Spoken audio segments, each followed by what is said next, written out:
캔사스의 어떤 교회에서 있었던 일화를 하나 소개드립니다. 그 지역에 가뭄이 굉장히 심했나 봅니다. 성경에서 엘리야가 오랜 가뭄 때문에 비를 달라고 간절히 기도해서 비를 내려주신 것처럼 그런 적이 있으시니 믿음으로 기도하면 비를 내려주셔서 가뭄이 곧 끝날 거라고 믿고 이 교회 교인들이 기도하던 차였습니다. 그 기도를 인도하시는 목사님이 교인들 앞에서 이렇게 묻습니다. 여러분, 하나님의 능력을 믿습니까? 물론 미국 교회니까 쌍시옷은 없었겠죠. 예, 이것은 컨텍스트에 맞게. 하나님의 능력을 믿습니까? 교인들이 외칩니다. 아멘. 우리 기도에 응답하실 줄로 믿습니까? 아멘. 비를 당장 내려주시리라 믿습니까? 성도들이 아멘 외칩니다. 그리고 목사가 마지막으로 묻습니다. 그런데 우산은 왜 아무도 안 가져오셨습니까? 믿음으로 기도회에 와서 믿는다고 아멘 외쳤음에도 불구하고 우산은 아무도 안 가지고 왔다라는 이 일화, 이 예화, 도대체 믿음은 무엇인가? 믿음으로 사는 것이 무엇인가? 우리가 늘 궁금해하는 부분을 건드리는 일화인 것 같아요. 제가 토를 조금 달자면 이 일화 끝에 제가 그냥 생각을 하나 더 붙이자면, 그런 굳건한 믿음이 있다면 기도는 도대체 왜 하는가라는 질문도 할 수 있을 것 같아요. 그렇지 않습니까? 하나님을 믿는 믿음, 비를 내려주실 거라는 믿음, 나는 믿음이 있습니다라고 하는데 그럼 기도는 왜 하나? 기도할 필요 없잖아요. 믿음이 있는데. 그런 생각을 해보게 됩니다. 오늘 본문의 핵심은 베드로의 설교입니다. 그러나 이 설교가 선포되던 중에 일어난 44절의 내용도 매우 중요하다고 저는 생각합니다. 우리 44절 볼게요. 44절, 베드로가 이런 말을 하고 있을 때, 베드로가 설교를 하고 있던 중에 그 말을 듣는 모든 사람에게 무엇이 내리셨다? 성령이 내리셨다. 말씀을 듣는 중에 성령께서 임하셨다라고 증언합니다. 말씀을 듣고 있던 중에 베드로가 하는 말에 어떻게 반응해야 하는지, 지금 내가 저 설교를 듣고 있는데 어떻게 반응해야 하는지, 내가 저 말씀을 믿어야 하는지 말아야 하는지, 믿음 달라고 기도를 해야 하나 말아야 하나, 아멘 믿습니다를 해야 하나 말아야 하나, 믿음 자체를 고민하거나 생각할 겨를이 없었다라는 것입니다. 말씀을 듣던 중에 성령께서 말씀을 듣고 있던 사람들에게 일방적으로 내려와 주신 거란 말이죠. 베드로가 전하고 들었던 말씀은 어떤 말씀이었길래 이토록 강력할 수 있었는지 오늘 본문을 천천히 좀 살펴보고 싶어요. 우리 34절과 35절을 보겠습니다. 이 34절과 35절, 나는 참으로 하나님께서는 사람을 외모로 가리지 아니하시는 분이시고 하나님을 두려워하며 의를 행하는 사람은 그가 어느 민족에 속하여 있든지 다 받아주신다는 것을 나는 깨달았습니다 라고 얘기를 해요. 얼핏 보면 베드로는 고넬료가 이미 구원받은 사람처럼 이야기를 합니다. 그러나 지난주에 여러분께 말씀드린 대로 복음을 듣고 성령께서 함께하지 않으시면 구원은 불가능하다라고 말씀을 드렸죠. 베드로가 지금 34절과 35절에 한 이 언급은 고넬료가 마치 구원받기에 합당한 자격이 있어서 하나님께서 받아주셨다라는 뜻이 아니라, 이러한 사람도 편견과 편애 없이 하나님께서 받아주신다, 이러한 사람도 받아주시는 하나님의 절대 주권을 강조하고 있는 부분이라고 저는 보고 싶어요. 이런 사람도 받아주시는 하나님이시다. 옛부터 편견하지 않으시고 편애하지 않으시고 이방 민족을 받아주시는 변치하는 하나님이심을 베드로는 깨달았노라라고 증언을 하고 있는 것이죠.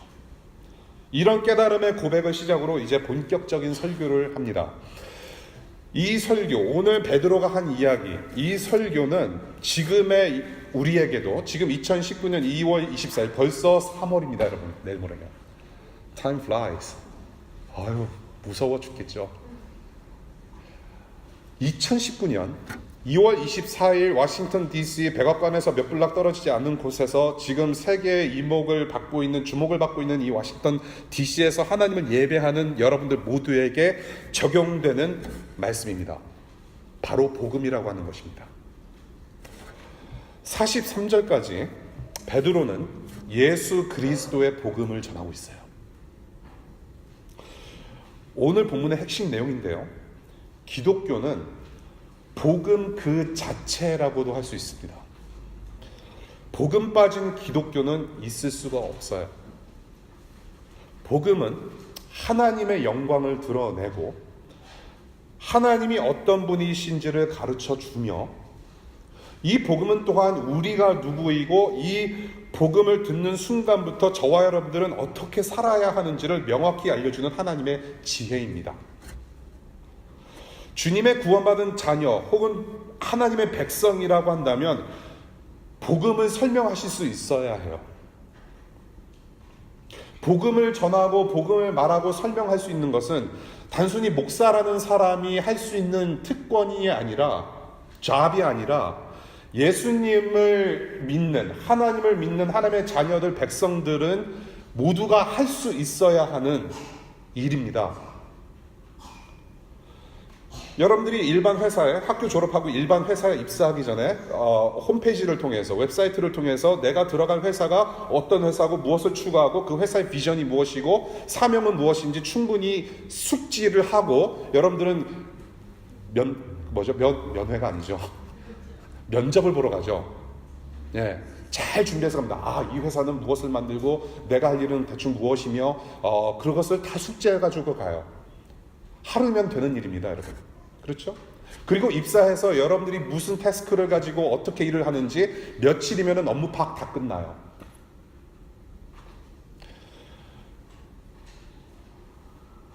교회 생활을 수년간 했음에도 불구하고 내가 믿는 바가 무엇인지 제대로 설명하지 못한다면 분명 저와 여러분들은 다른 것을 믿고 사는 것임에 틀림이 없다라는 생각을 하게 됩니다. 교회 생활을 적어도 몇 년 정도 하셨다면 믿음이 있든지 없든지 적어도 교회 생활, 교회를 다니셨다고 한다면 복음이 무엇인지 남에게 전달해 줄 수 있어야 된다고 저는 생각을 해요. 이 시대에 너무나도 전도하기 힘든 시대가 된 것 같아요. 복음 전하기 힘든 시대인 것 같아요. 라고들 얘기를 하지만은 저는 여러 가지 생각을 하게 됩니다. 세상이 너무 악해서 전도하기 힘든 것이 아니라 교회가 복음을 붙들지 않고 복음을 프리칭하지 않고 복음을 학습하지 않고 복음에 대해서 이야기하지 않고 그리고 저와 여러분들이 복음에 충실하지 못해서가 아닐까라는 생각이 들어요. 시대는 더욱더 악해지고 더욱더 악해질 것입니다, 여러분. 그러나 우리는 핑계가 너무 많은 것 같아요. 저는 여러분들이 DC에서 2년을 계셨던지 6개월 동안 인턴십으로 계셨던지 5년 동안 PhD Permanent Head Damage 박사과정을 공부를 하시든지 장기간이든 단기간이든 저는 여러분들이 언제 어디서든지 복음을 전달할 수 있고 설명할 수 있는 예수 그리스도에 충실된 제자들 되시길 저는 간절히 부탁드립니다. 이 복음이란 무엇인가? What is the gospel? 이 복음이라는 단어는요, 유앙겔리조라는 일반적인 단어입니다. 복음이라는 단어는 굉장히 일반적인 단어예요. 그 뜻은 기쁜 소식이라는 뜻입니다. 복된 소식, good news, 좋은 소식. 복음, 이 복음이라는 단어는 오래전 기독교인들이 처음 사용한 단어가 아니에요. 기독교인들만의 어떤 언어 문화가 아니에요. 좋은 소식, 주로 이 복음이라고 하는 단어는 전쟁에서 이겼다는 소식을 전할 때 사용되었던 일반 단어예요. 우리가 이겼다, we won, victory, 좋은 소식, 그것을 복음이라고 불렀습니다. 그것을 외치는 선포, 이겼다라고 외치면서 선포하는 것, proclaim. 그 proclaim, 선포하는 행위까지 포함한 단어가 바로 복음이라는 단어예요. 유앙겔리온. 그러니까 복음은 선포하는 것이고 귀로 들려져야 되는 거예요. 기쁜 소식을 기쁜 마음으로 전하고 듣고 내가 기뻐하는 것이 바로 복음이라는 얘기입니다. 이 고넬료의 나라였던 로마 제국도 그들만의 복음이 있었어요. They had their own gospel, their own good news. 세계 정복을 꿈꾸고 다른 민족과 다른 나라를 점령하고 제국을 확장하는 승전가를 외치는 그들만의 복음이 있었어요. 그런데 로마 제국의 확장을 누가 지시합니까? 국민들이 투표해서 확장합시다라고 국민 투표로 민주적으로 해결합니까? 아닙니다. 왕이에요. 로마 황제. 이 로마 황제 왕의 말 한마디면 군사 백성들 너나 할 것 없이 로마 제국의 팽창을 위해 목숨을 바칩니다. 목숨을 바친다라는 의미는 곧 전쟁이고 싸움이라는 의미죠. 다른 나라를 침략하는 방법이 뭐겠습니까? 정복하는 방법이 뭐겠습니까? 무력이자 무기입니다. 폭력입니다. 그 현장에 누가 먼저 뛰어갑니까? 로마 황제가 칼 차고 나가서 백마 타고 날개를 휘날리며 먼저 돌진하나요? 그렇지 않아요. 살상용 무기를 손에 쥔 군사들입니다. 그러고 나서 프론트라인, 전선으로 들어가요. 그 군사들이 싸워서 승리해야 로마 제국이 확장이 되고 그 기쁜 소식을 왕과 백성들에게 전달하여 승전가를 부르며 강대국으로 커져가는 것이죠. 복음. 이런 복음이 외쳐지는 상황을 다른 말로 얘기하면 떡의 전쟁이라고 표현할 수 있어요. 떡의 전쟁이다. 다시 말씀드려서 밥그릇 싸움이다라고 하는 거예요. 인류는 밥그릇 싸움의 연속이라고 저는 봐요. 서민들의 밥그릇보다 왕의 밥그릇이 더 중요했던 시대였죠. 사실 지금도 마찬가지가 아닐까 싶어요. 여전히 밥그릇 싸움 하지 않습니까? 왕의 떡을 위하여 나를 희생해야 하는 세상, 나의 떡을 위하여 남을 희생시키고 남의 희생 없이는 내가 떡을 받아 먹을 수 없는 세상. 예수도 사탄에게 시험을 당하셨을 때 제일 먼저 받은 유혹이 무엇이었나요? 뭐였죠? 뭐를 못되게 하라?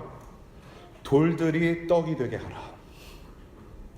이 세상 떡의 전쟁을 거부하시고 하나님의 말씀으로 저항하신 사건이 바로 이 사건인 거죠.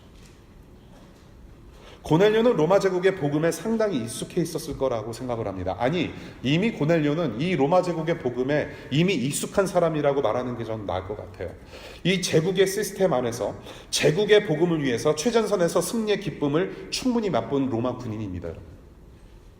비록 경건한 사람으로서 가족과 함께 하나님을 두려워하고 기도에 힘쓰고 구제에 힘썼다라고는 하지만은 베드로가 전한 복음의 말씀을 듣기 전에는 이미 이 사람은 제국의 복음에 깊이 물들어서 왕의 떡을 위해서 평생 산 사람이라고 보는 것이죠.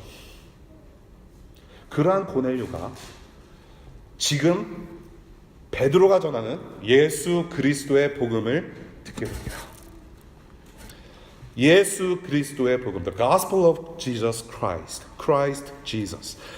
예수께서는요, 하나님께서 통치하시고 우리는 그분의 백성이 되는, 하나님이 하나님 되시고 우리는 그분의 자녀가 되는, 우리가 되는 그런 하나님 나라의 복음을 전하셨고 몸소 실천하신 분입니다. 예수께서 그렇게 사셨어요. 그리고 동시에 예수 그리스도는 자신의 죽음과 부활로 이루어지는 하나님 나라, 그 복음 자체이셨다라는 것입니다. Jesus was the gospel. Jesus is the good news. God is the gospel. God is the good news.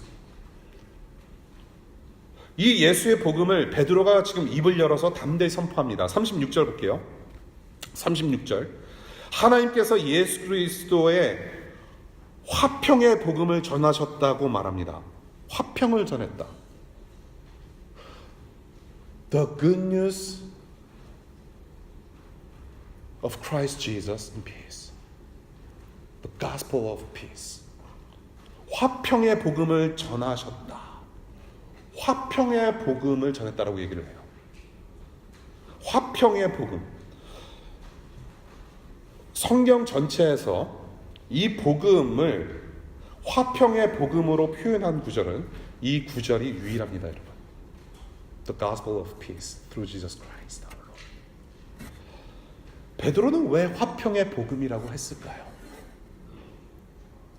왜 화평의 복음이라고 했을까요? 복음이라는 단어 하나만으로도 굉장히 파워풀합니다, 여러분.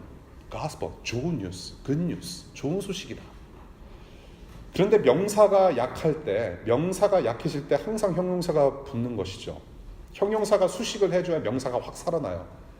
근데 화평의 복음, 지금 수식을 하고 있습니다. 화평이라는 단어가 복음을 수식을 해요. 그런데 굉장히 중요한 단어죠. 베드로는 intentionally, 의도적으로 저는 그렇게 표현했을 거라고 생각을 해요. 그 의도가 정확히는 무엇인지는 모르겠지만, 지금 로마 군인을 앞에 두고 그 당시 무력으로 이른 팍스 로마나 세상 속에 평강의 왕 예수께서 내려오심을 강조하는 의도로 말하지 않았을까라는 생각이 들어요.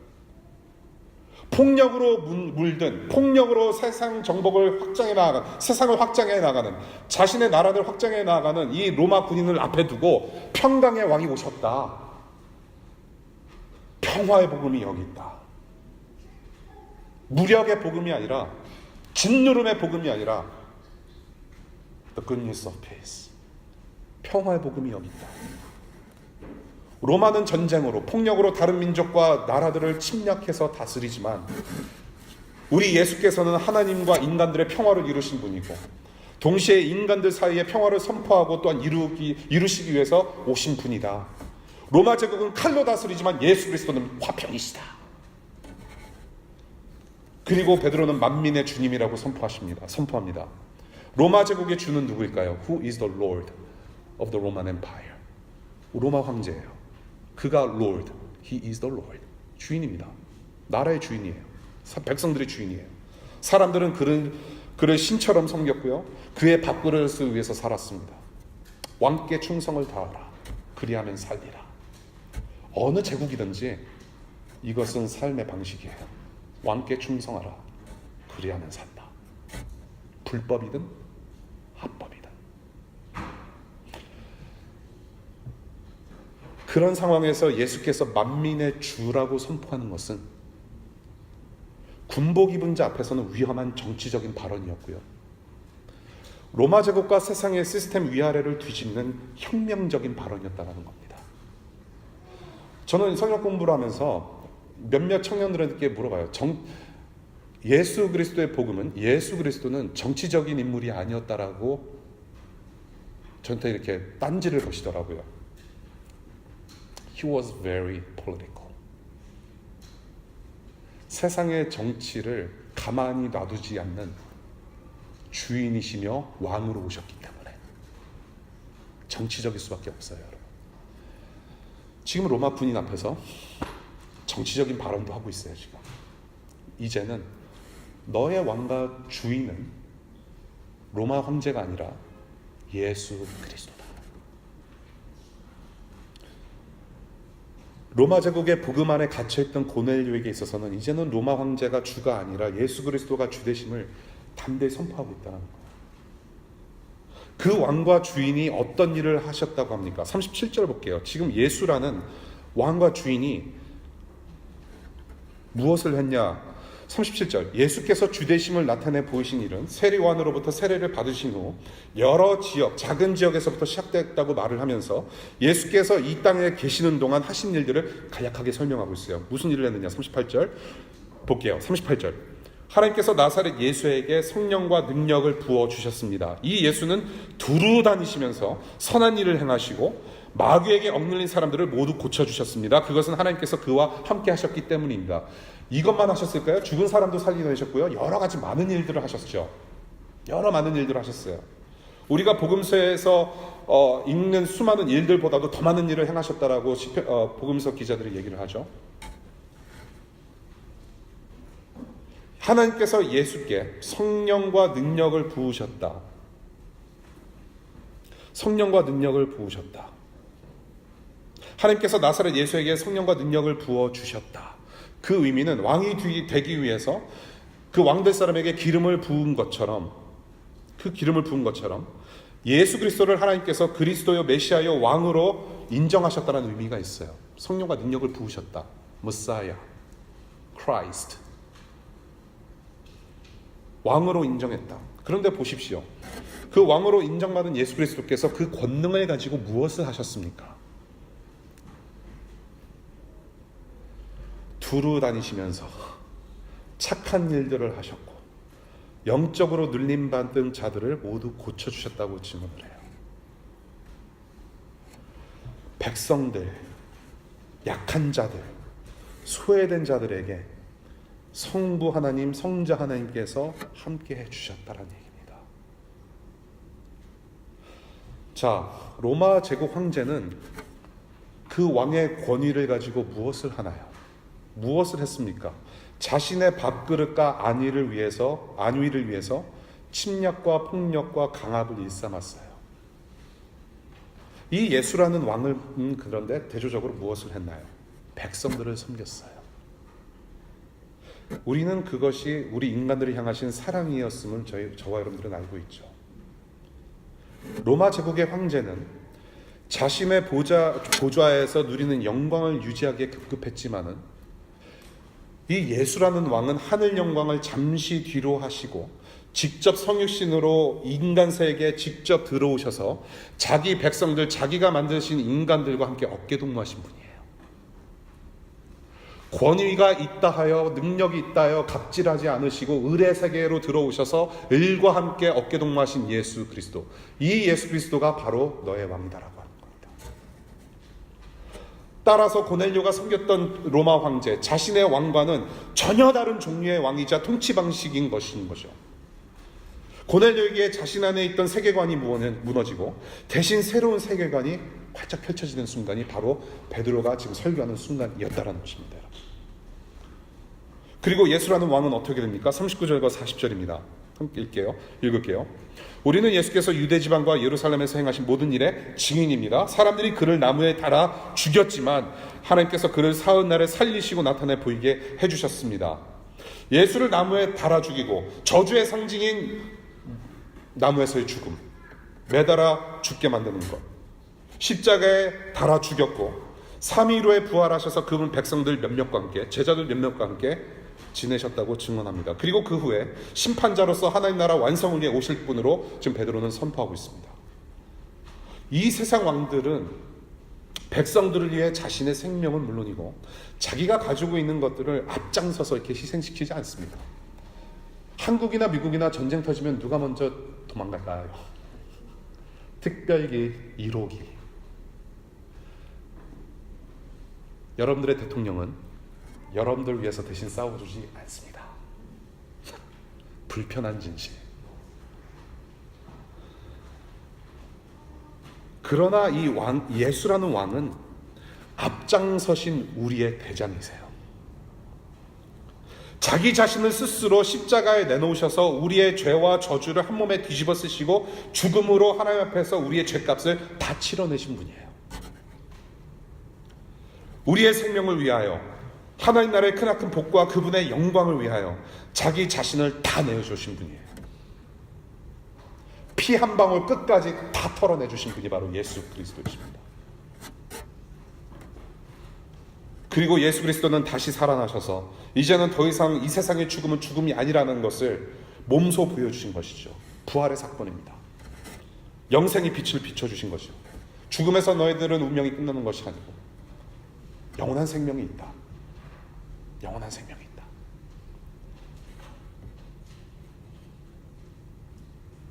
우리의 왕이 되시며 대장 되시는 예수 그리스도, 정말로 비천하게 오셨다가 비천하게 가셨어요.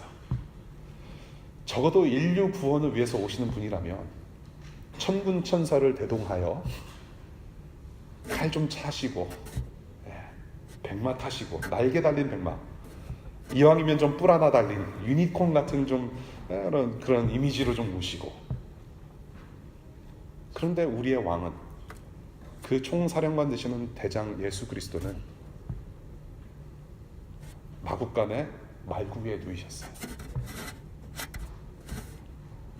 삶 자체를 인간들하고 똑같이 고통받으시고 스트레스도 받으시고 번민하시면서 평생을 그렇게 사셨어요. 머리 둘 곳조차도 없으셨던 예수 그리스도, 평생 그 삶 자체를 섬김으로 사셨고 십자가에서 죽으셨어요. 왜? 비천한 저와 여러분들의 수준에 맞춰주시려고 우리의 삶으로 들어오신 분이 바로 예수 그리스도세요. 그리고 그분이 대장이 되셔서 우리의 몫을 다 감당하시고 대신 싸우셨어요. 예수 그리스도의 이 죽음과 부활 사건은 로마 제국의 억압과 폭력에서만 해방시키시는 차원이 아니라 온 세상 시스템을 뒤집어 엎으신 인류 최대의 사건인 거예요. 이분은 바로 하나님의 아들 예수 그리스도이십니다. 그리고 이 이야기를 우리는 복음, 기쁜 소식이라고 부릅니다. 그리고 베드로는 이 예수를 믿는 사람은 누구든지 whoever believes in him, 이 예수를 믿는 사람은 누구든지 예수의 이름으로 죄사함을 받는다고 선포하고 있습니다. 여러분, 하나님과 인간들의 사이를 멀어지게 했던 그분과의 관계를 무너뜨린 죄의 문제를 해결해 주신 예수 그리스도를 믿음으로 하나님과 다시 만날 수 있게 하신 은혜를 우리에게 주신 것입니다. 죄의 문제는 우리가 해결할 수 없었습니다. 그런데 그 자리에 예수께서 대신 들어오셔서 우리 대신 죄의 문제를 해결해 주셨다는 것이죠. 이 예수를 믿는 믿음만이 하나님을 만날 수 있는 통로입니다. 여러분, 그 통로는 들려져야 할 예수 그리스도의 하나님 나라 복음의 말씀으로만 가능하고요, 이 복음이 선포되던 중에, 이 복음의 말씀이 선포되는 중에 그 말을 듣는 모든 사람들에게 성령이 내리셔서 구원의 역사가 펼쳐지게 되는 것입니다. 그리고 그 말을 듣는 사람들은 그 당시 성령의 함께 하심을 외적으로 확인할 수 있는 방언을 말하기 시작을 했고, 성령께서 함께 하시니 하나님을 높이 찬양하는 모습을 보여줍니다. 언제? 말씀이 선포되고 들리던 중에. 베드로가 설교하고 있던 중에.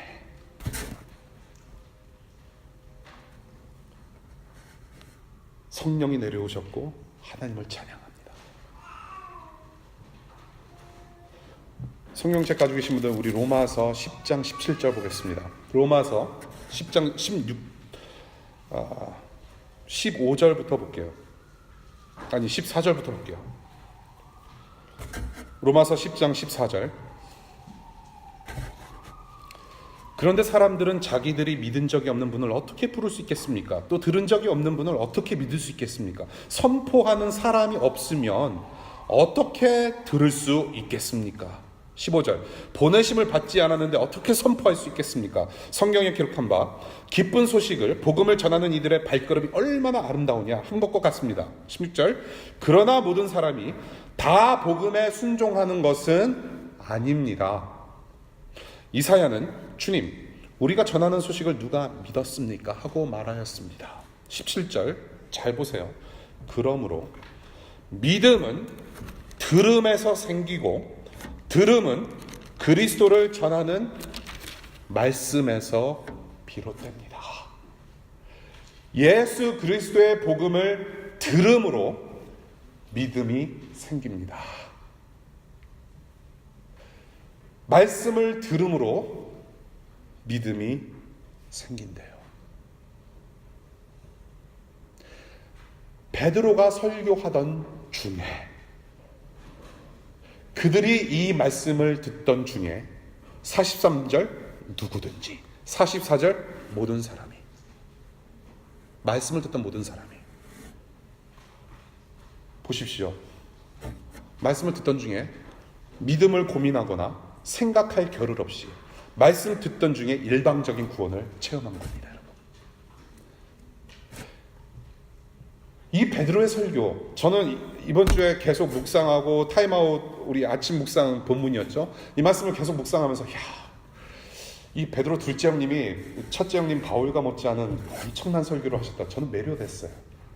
이 설교 가지고도 2, 3주 더 설교할 수 있을 것 같아요.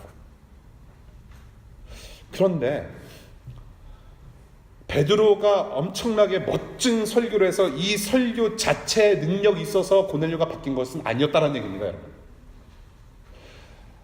베드로 어부라는 사람이, 어부였던 베드로가 성령을 받아가지고 굉장히 많이 변했어요. 근데 그가 전한 설교가 너무나도 멋있어서 고넬료가 바뀐 것은 아니었을 것 같아요. 여러분들 중에 정말로 멋진 설교를 들어서 변화받으신 분 몇 분 계신가요? 유튜브에 나돌아다니는 적어도 수만 클릭을 자랑하는 목사님들의 설교를 여러분들이 들어서 정말로 예수님을 만난 것일까요? 설교 자체의 능력이 있어서가 아니라 예수가 선포되는 곳에는 주님께서 일을 하시기 때문에 그래요. 설교 자체 능력이 있어서가 아니라 예수 그리스도의 이름에 능력이 있습니다, 여러분. So what? 저는 여러분들께 두 가지 권고의 말씀을 드리고 말씀을 맺을까 해요. 첫 번째, 사랑하는 여러분들 예수 그리스도를 따르십시오. 세상의 복음을 등지고 예수 그리스도의 하나님 나라 복음을 받아들이실 수 있는 여러분들 되시기를 바랍니다. 남을 밟고 일어서서 피라미드 꼭대기에 올라서야 너의 밥그릇이 유지가 되고 더 많이 누릴 수 있다라는 세상의 복음을 등지고 저항하실 수 있는 여러분들 되시길 바라요. We all lie. 차 교수의 피라미드가 생각나죠. 그게 바로 세상입니다, 여러분. 그렇지 않습니까? 남을 밟고 일어서야 너의 밥그릇이 챙겨진다. 거기에는 오직 멸망만 있을 뿐입니다. 요나서 이후에 니느웨 심판, 하나님의 구원을 맛보았습니다. 그리고 수년 뒤에 그 니느웨 망했어요. 다니엘서에서 우리가 환상들을 많이 보지 않습니까? 그 수많은 나라들 망했습니다. 로마 제국 망했어요. 영원하지 않습니다. 예수 그리스도는 이 세상의 피라미드를 뒤집어 엎으시고 역삼각형으로 자신이 꼭지점이 돼서 밑으로 가라앉으시고 저와 여러분들을 세우신 예수 그리스도 그 하나님 나라, 그 하나님 나라 복음을 여러분들 받아들이시고 세상을 향하여 저항하실 수 있는 여러분들 되시기를 바랍니다. 기독교는 저항입니다. 거기에 우리의 참된 복이 있고 죄사함과 성령을 선물로 받을 수 있는 은혜를 체험할 수 있게 됩니다. 이 예수 그리스도만을 여러분들의 주인이요 왕으로 모실 수 있기를 간절히 축복합니다. 두 번째, 여러분들 우리가 간절함을 좀 회복했으면 좋겠습니다. 간절함. 베드로가 선포한 그 복음을 듣는 모든 사람에게 성령이 임했다라고 얘기를 해요. 말씀을 듣던 중에 일어난 사건입니다. 저는 오늘 제목을 정하면서 그 말을 듣는 모든 사람들에게, 그 말씀을 듣던 중에 하나님 정말로 이랬으면 좋겠습니다. 설교를 듣는 중에 아침 저녁으로 성경을 읽는 중에 정말로 하나님 만나는 기적을 주십시오.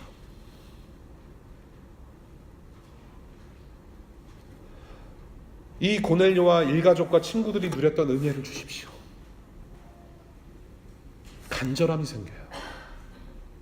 저는 그 은혜가 이 사람들에게 쏟아졌던 은혜가 여러분들에게도 동일하게 임할 수 있기를 바라요. 그 은혜를 구하는 좀 간절함이 있었으면 좋겠습니다. 수개월 동안 교회 생활을 했는데 똑같은 설교 자꾸 듣는 것 같고 찬양하는데도 밋밋하고 아무런 감정이 솟아오르질 않고 분명히 입술로는 하나님을 찬양한다라고 고백하는데 살아계신 하나님께 노래하면서 찬양하는데 전혀 간절함이 없이 그냥 일상의 종교 행위로 살아가고 있는 신앙의 모습은 아닌가? 정말로 가사 하나를 부르면서 간절함이 있는가? 성경 말씀을 읽으면서 정말로 간절함이 있는가? 들어도 이해 못하는 복음, 이 말씀을 듣고 보고 읽을 때 정말로 하나님 자녀 삼아주시고 백성 삼아주십시오. 성령의 감동을 허락하여 주십시오. 그런 간절함이 여러분들께 있기를 바랍니다. 성령과 함께 이미 구원의 길을 걸어가시는 분들은 정말로 하나님을 더욱더 찬양하고 사랑하며 가는 곳마다 세상의 무기가 아닌 화평의 섬김으로 복음을 선포하고 증언하는 그런 여러분들, 그런 사명을 잘 감당할 수 있도록 간절하게 구하실 수 있기를 바랍니다. 고넬료는 성령을 받았습니다.